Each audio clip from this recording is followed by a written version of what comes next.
Thank you, Reinhard. Ladies and gentlemen, I'm just going to briefly give you some highlights from the second chapter of the study, which you have before you. That's entitled The Contribution of the EU's Major Partners to the Growth and Jobs Agenda. This is a discussion paper. It's not a comprehensive study. So these are, we haven't looked at the whole world. We haven't looked at all details, but we focused on a couple of points. Obviously, relationships between economic partners can be looked at in terms of trade. They can be looked at in terms of capital flows, capital integration. They can be looked at in terms of labor flows. You could look at other things such as technological exchange, knowledge exchange, etc. We have just looked at a few of these, beginning with trade in goods and services. Just a snapshot of what the external world contributes to the EU. On the left side here, you have the pie chart which shows EU exports to the rest of the world. Around 40% of trade of the EU is with the external world. You can see that the largest single partner, which is not surprising, I'm sure, is the United States. But what may be surprising is that the second largest partner of the EU is Switzerland, a very small country. The trade of Switzerland, exports of the EU to Switzerland with 170 billion euro are just somewhat below exports to Italy. And you can see they are much, much larger than, for example, exports to Japan.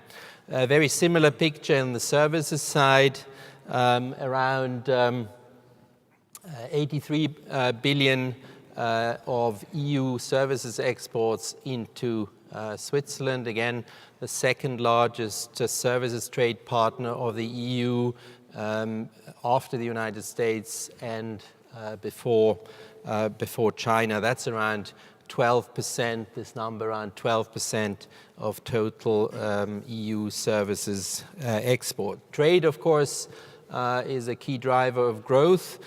Trade is also a risk diversifier. The more international trading partners you have, the lower the risk and the better diversified you are. And I think this picture shows you the benefits also cyclically of being diversified.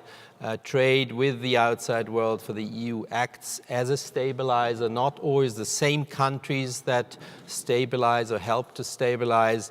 In the downturn, in the financial crisis, it was mainly the emerging markets which sort of indirectly stabilized the world because their trade fell less. After the financial crisis, in the phase of the euro crisis, it was actually very much the non-EU developed countries that helped together with the emerging markets, including countries such as Switzerland, where growth of trade was much stronger and therefore to some extent helped to stabilize the economy in the Eurozone. Around 1% growth, additional growth in Switzerland, for example, generates 3% of additional imports from the EU into Switzerland, and therefore that is one example for the stabilizing effect. The other links, capital and labor, we have looked at in much less detail. This is a much more, at least the capital link is much more complex. Obviously, you will hear much more about that also in the context of capital market union. Here, just a snapshot on the left side, the role of other countries in terms of foreign direct investment into the EU. Again, not surprising. The US as the largest, of course, single contributor to foreign direct investment in the EU. But again, Switzerland, a small country with the second largest, very significant position of foreign direct investment. That's a stock of foreign direct investment, around 3% of GDP of the EU. And of course, associated with foreign direct investment is employment. We have very strong employment by Swiss companies in the EU. around 1.1 million jobs in the EU directly created by Swiss companies. Conversely, around 230,000 jobs by EU companies in Switzerland. This is a ratio of 1 to 5. I just checked, we have another important ratio of 1 to 5. Every fifth marriage in Switzerland is between a Swiss and an EU citizen.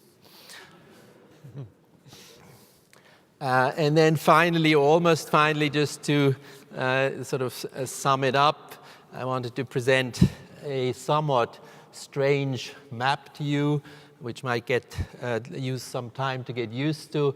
It essentially translates trade flows into geography. It shows that an economic map is not necessarily the same as a geographic map. It shows you, of course, the most important, which is that Switzerland is the center of the universe, which you probably knew already. Actually, it's moved slightly off-center maybe last year, but it is pretty much, many Swiss think it is very important. That, of course, is not the key point. The key point, it shows the importance of trade links within Europe. First of all, of course, the blue area, which is the EU as a whole, highly integrated. It also shows then the very important role of Switzerland in that trade integration. Again, the size of Switzerland here compared to, for example, China, looks, of course, quite different than on a normal geographic map. To sum up, I think also what Reinhard said, chapter 1 and then chapter 2 of this paper, I think all agree that efficient and robust markets within the EU and beyond are, of course, very important to drive Europe. We think that capital markets union, capital market integration is extremely important.